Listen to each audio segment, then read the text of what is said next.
Welcome to Cooking with Maria. Today what we're going to do is we're cooking a dinner using pork chops.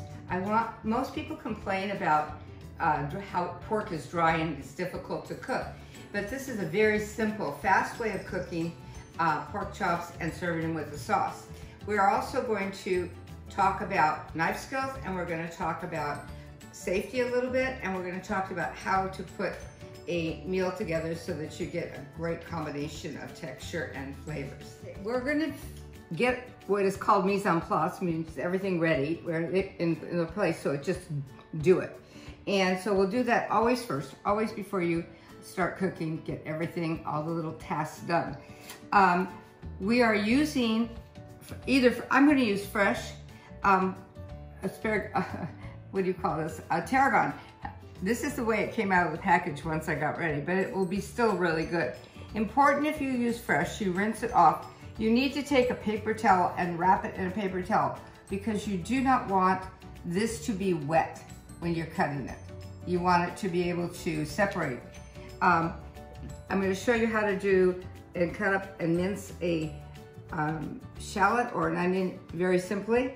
I've already prepared the carrots, but I will show you how to use that cut. And I'll show you how to get the asparagus ready. And then we'll start the cooking process because those still need to be done. All right. Today I'm giving you a suggestion. When you fix a meal, you should have a combination of flavors and textures. So we're going to have a little crunchiness with the asparagus and the carrots, but the carrots are going to be sweet. This is going to be with Parmesan cheese, so it's bringing the saltiness out. The potatoes, I've already mashed them up, but if you like sweet potatoes, and these are the white sweet potatoes, not the yams, they have a natural, they act like a regular russet potato, but they have a natural sweetness to them. So if you didn't want to do the carrots and you want to do this and you want to put something else together, this could add as your sweetness, but we're not going to use this today because I've already prepared the russet potatoes. So, and that's it, I think, at this point. So when we put, the other thing is, when I'm using different cooking mats for cutting and doing stuff, meat goes on the red. You never put raw food and raw vegetables on the same. So raw meats or raw vegetables or raw fish or whatever on the same cutting board. You use different cutting and you rinse your knives if you're using the same knives. This is a safety sanitation issue. So I'm going to be using this for my vegetables because green is usually for vegetables and the red ones are usually for meat, right? We're ready to begin, all right? Okay, the first things we're gonna do is let's get the asparagus ready because we can put it aside and it's ready to cook then. When you get asparagus, you can come and, they usually come longer and you usually take off or snap off the bottom. With these, especially the ones that are packaged, the bottoms tend to get really kind of wilted. So what we're gonna do is we're just gonna split those, or actually just break them off where they naturally break off. Okay, so we're gonna get this going here. This won't take long. And some will be longer, some will be shorter. Really important when you're doing asparagus or your vegetables, especially with the vegetables, the asparagus in the oven, you want the medium size, the best, or the large. The large are best for barbecuing, but the medium size is really good because they don't overcook easily and they have a really wonderful kind of al dente texture to them when they're cooked. Okay, all right, so we did these. Now I'm going to take them, rinse them off.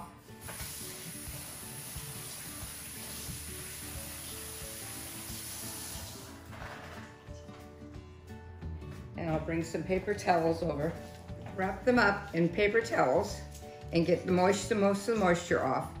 And then we're gonna take I have a stainless steel pan. I really love it because it doesn't lose shape. You could put foil on this if you wanted to because you don't want to burn the cheese or whatever on there. So what I'm gonna do is I'm gonna take these and I'm going to put them in a single layer on the baking sheet. And then I'm gonna take my virgin olive oil and I am going to sprinkle it across like this. Doesn't take a lot.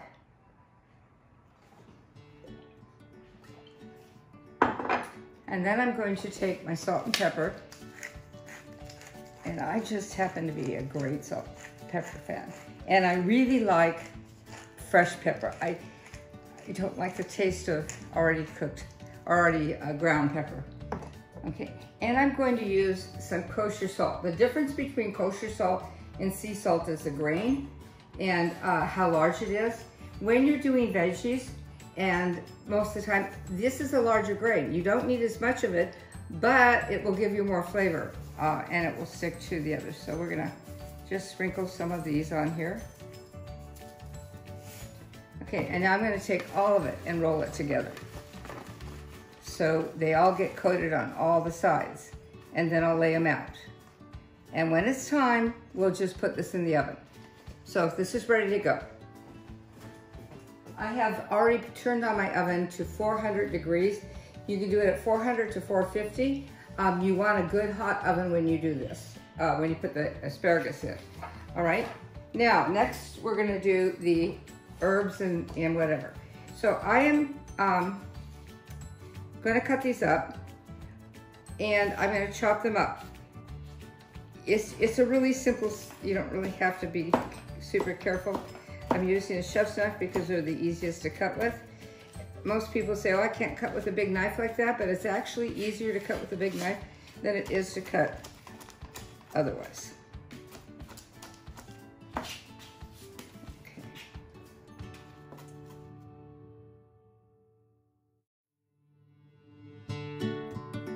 All right, in order to keep this from moving around your sheet, just take a damp towel and put it on top of it, and you'll see that, it doesn't move around and it makes it easier to handle. All right, with this particular recipe, we need to have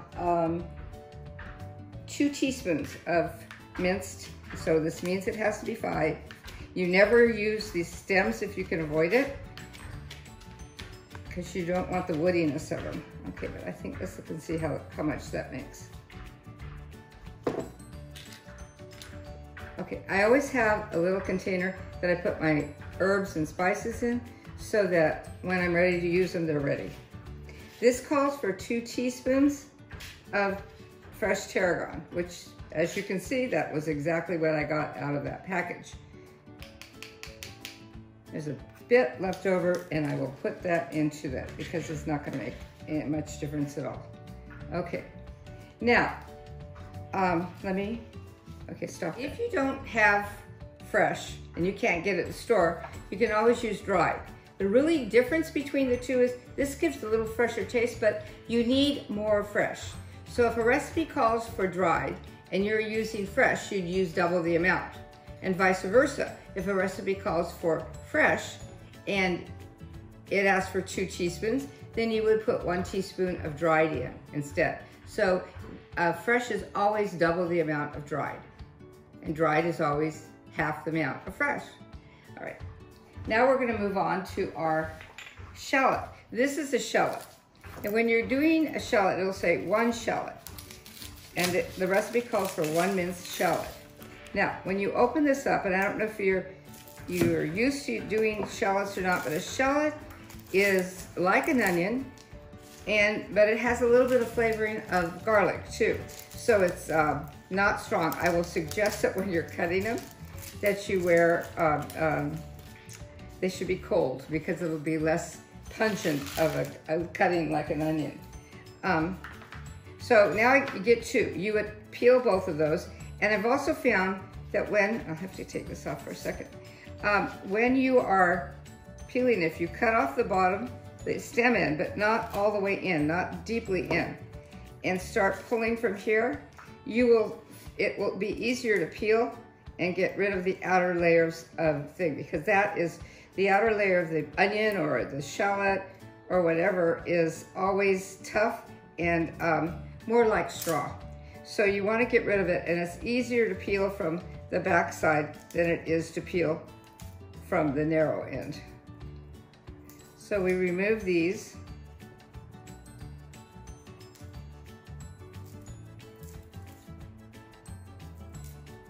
And then you're ready for cutting.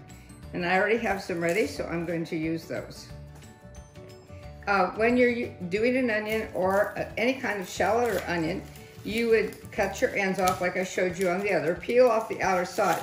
Now, if I'm going to cut this onion, I don't cut it through the center this way. I cut it from stem. So my stem, I'm going to put on the bottom and the top, so it would be cut like this. This is not a sharp knife, so I need to redo that. That's funny. Okay.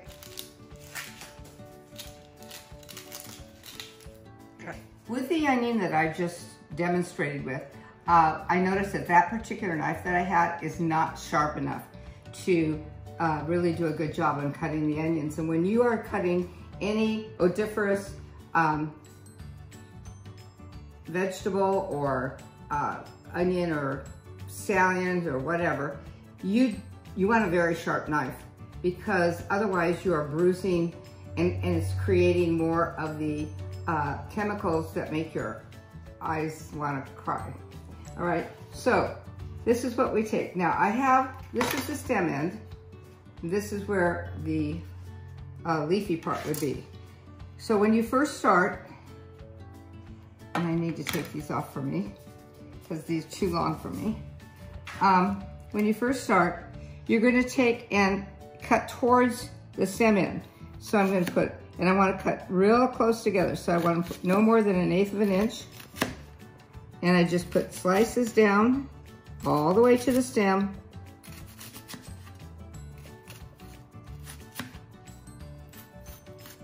And notice that I'm holding my hands and fingers this way. Never your fingers this way.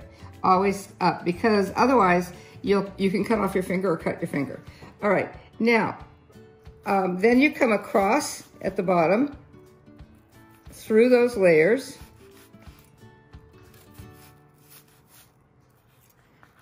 And then again, I'm keeping my hands this way, and I come back and I just cut through the onion like this. Or the shallot, which is what I'm using, but it's a family of the onion.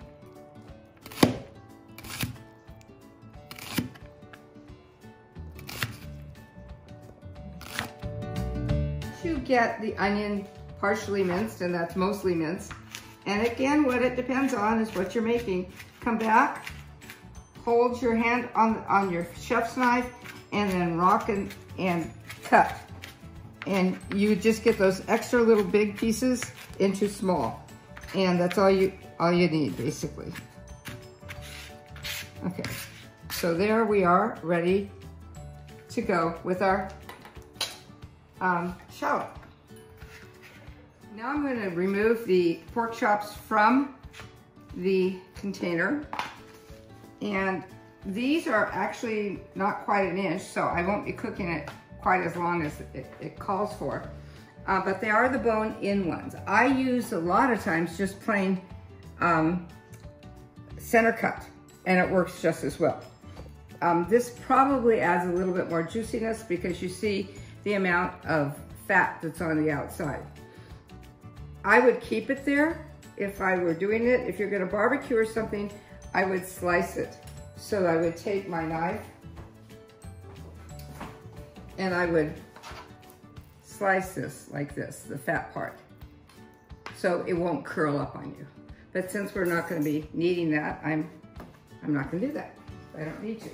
I noticed I put it on the meat one, and I handled it with gloves. Now I'm going to throw the gloves away because I've handled the meat, but you do not.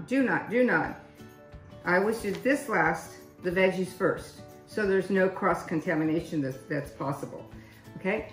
So that's one of the things that we have to think about. Now the other that we have to think about, okay, is the kind of mustard. This calls for Dijon mustard.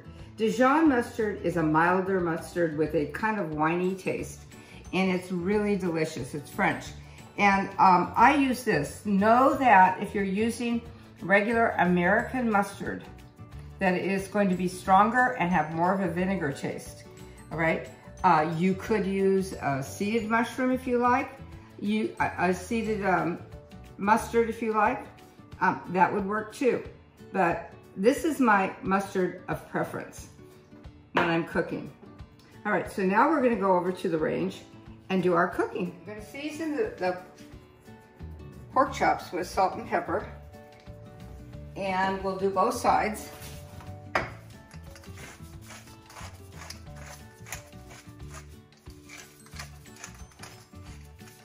The reason we season it first, we do this with chicken, we do this with any kind of meat or fish, you season it with salt and pepper first. Because when you start to fry it, or anything, any kind of way you're gonna cook it, it'll cook the outside edge, and then if you add the salt and pepper, you're not gonna get the flavor you want. So you're gonna get the best flavor if you salt and pepper it first. All right, now we're going to add the olive oil, and it calls for a tablespoon. And I'm only going to do 2 pork chops today. We turn this on to a medium high. Let it warm up because we wanted a hot skillet. And in the meanwhile, the reason I'm using olive oil, I like the flavor better, and it has a higher burning point or smoking point. You can use vegetable oil, but it has a lower smoking point, and that means the smoking point is when it gets really hot, you can see some of the smoke come off of it, and if you let it go too long, it will explode into flame. We want to heat the oil till just smoking, and so we'll see it start to shimmer, and then we'll add the pork chops, because what we're trying to do is seal the juices in. It's starting to smoke, so I'm going to add the pork chops.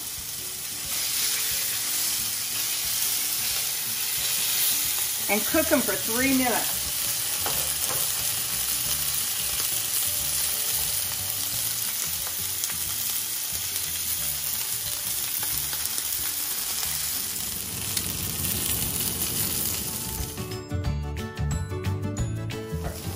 Okay, so you can see it cooking. You can see how much the heat is affecting it right in here.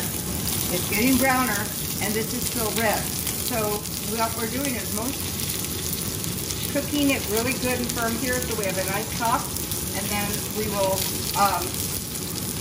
turn it over and let it cook a little bit slower until it reaches a certain temperature. See how brown that is. I'm going to turn the heat down a little, and I'm going to use the instant read thermometer. This is a simple one, very inexpensive. You get it in Smart Final or most stores. And this is a different kind, and I need to get it in there so it reads 135. And I go to the center part and do not let it touch. Go to the thickest part and do not let it touch the bottom of the pan.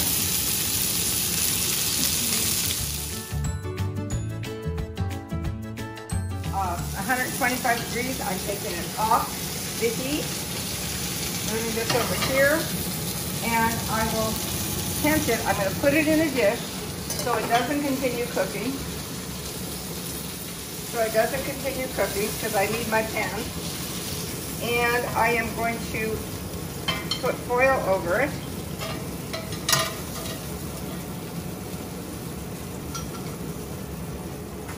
And I'm just going to tent it and let it continue cooking, because it will continue to cook even if you don't have heat on it. Now, I started my carrots, put water in them, and we're going to cook them till they get al dente, which means to the tooth, really good. Okay, now I'm going to put my shallots in this pan.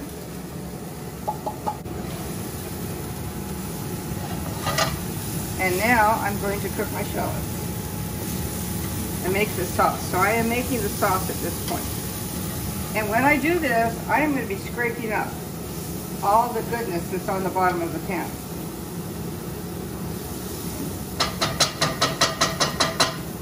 While this was cooking, I'm going to soften it. We do it for 2 minutes. I'm going to turn the heat down on my carrots, and I want to get these browned. I want to get them softened and browned. And so that is happening. It takes about 2 minutes. Adjust your temperature as you need. Every range top is different, and when you have a commercial range top, it's a much higher heat.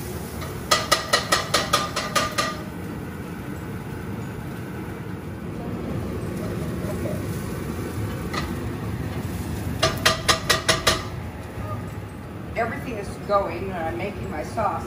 I have the asparagus in the oven, just put it in, and it's going to take a good 15 minutes to cook. So I've got the asparagus in. Okay, now what we're going to do is we're going to add the chicken broth, which is 1 cup. I'm going to turn this down. And it calls for a cup. I have found that if I can get one of these little things, they come in a package of 4. So you're getting a quart, because there's 4 cups to a quart. But most of the recipes call for a cup, and then you're not wasting the rest. So I love getting the small ones like this. So I'm adding that, and I'm adding my dry white wine, and that was a ½ a cup. And now I am going to swirl these and let them start to cook down, because we want to cook those down. And my 2 of the different types of equipment that I would not be without. This is my wooden spatula, and I absolutely adore it. I use it for everything. I would not be without it. It's great for scrambled egg. It's great for everything. It's great for omelets. It's wonderful. So I'm going to cook this. This is going to take a while to cook down. And again, I'm going to adjust this. And we're going to cook this down till it's about half of its liquid.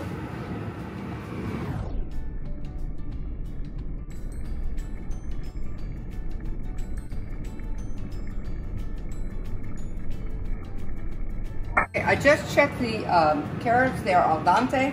I like them al dente. I don't like mushy carrots. So I'm going to now take it off the heat, drain it,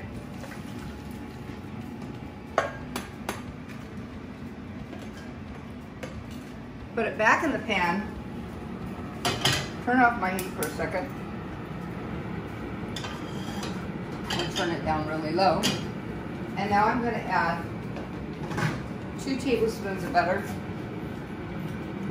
I need to take a tablespoon off the dash. Just a dash of kosher salt. And then I'm going to put in about a tablespoon of honey.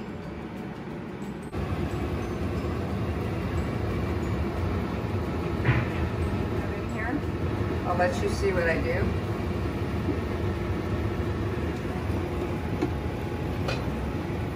I have just enough to coat, and about a tablespoon of butter, and just enough to coat the carrots, glaze them. And now I'm going to add my favorite spice for this, and that's cardamom. It is so wonderful. And you need about 1/4 of a teaspoon.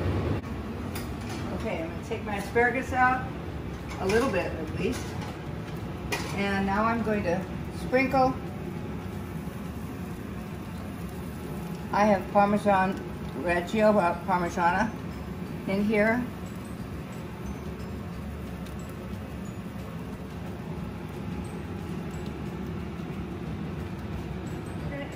The Dijon mustard. It's really come down in amounts in here. It's really cooked down, so we're going to add the Dijon mustard.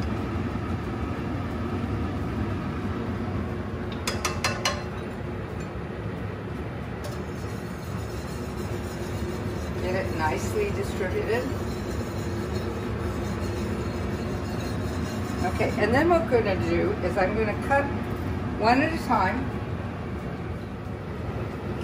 Now we've got the mustard, we've got the shallots, we've got the wine. It's just wonderful. We're going to turn it into like a beurre blanc sauce.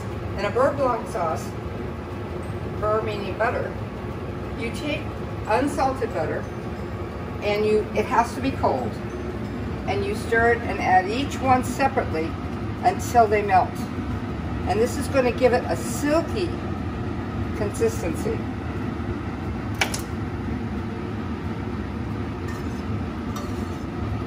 And now check the silkiness of it. And we are adding the fresh tarragon.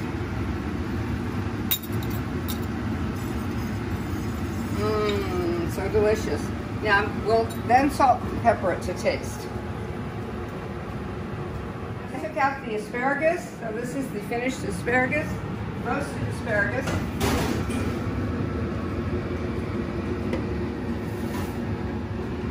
And then we have the sweet glazed carrots right here. And now we'll put together our plate. We need some potatoes to go under this for plating. And probably it's a little bit too much there, but we put them in just a bowl to give it a shape and something that it can lean against. And then I'm going to put the pork chop.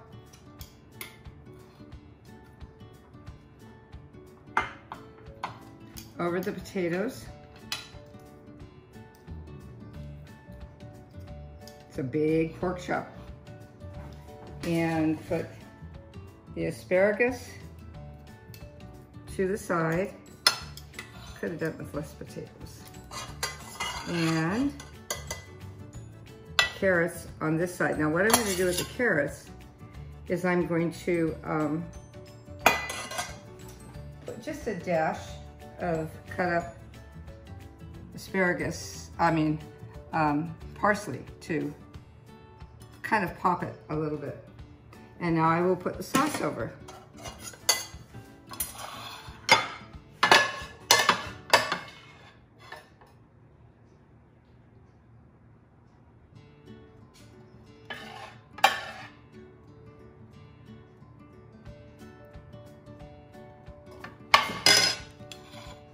And so you get a picture all the way around.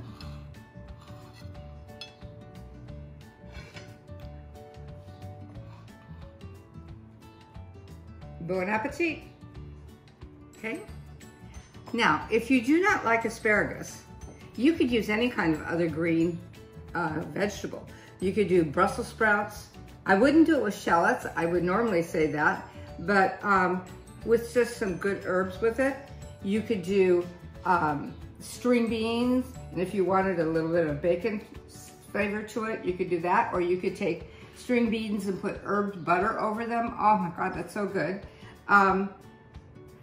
Just about anything, but here you have sweet, you have savory with the potatoes, and then you have salty. And you've got color on your plate. And the more color you have, the more vitamins you're getting. All right, so enjoy. I hope you enjoyed this method of cooking pork, and see you again next time.